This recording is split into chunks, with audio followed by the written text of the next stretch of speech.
entre matas e florestas, posso ver as mãos do Criador, que com cuidado e muita perfeição, pensando em nós, tudo Ele criou.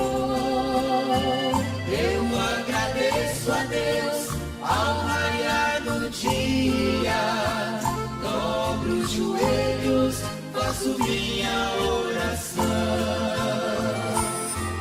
Eu contemplo Deus em tudo, pois em tudo Ele está, revelando seu amor ao ser vivente.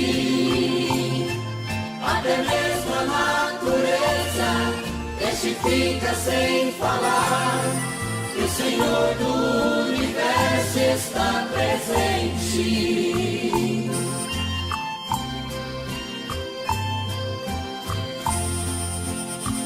O rio correndo, batendo entre as pedras, trazendo peixes para a mão do pescador. Ouço a orquestra dos pássaros cantando, abrem seus bicos entoando um louvor. Em harmonia, sinto a brisa do vento, com grande júbilo dou glória ao Senhor. Eu contemplo Deus em tudo, pois em tudo Ele está, revelando seu amor ao ser vivente. Até mesmo a natureza testifica sem falar que o Senhor do universo está presente.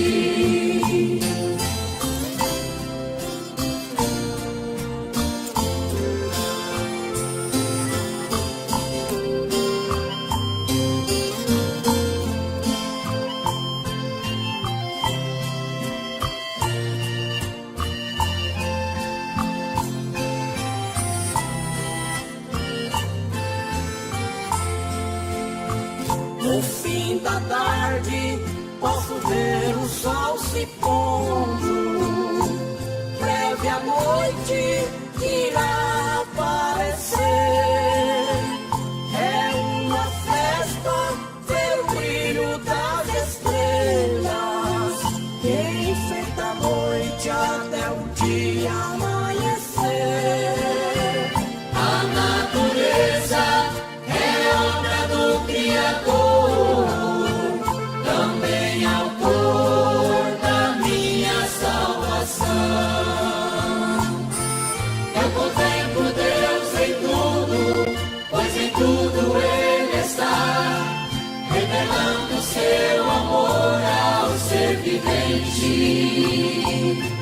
Até mesmo a natureza testifica sem falar que o Senhor do universo está presente.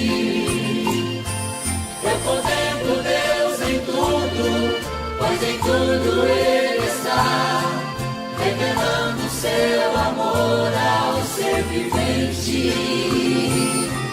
Até mesmo a natureza testifica sem falar que o Senhor do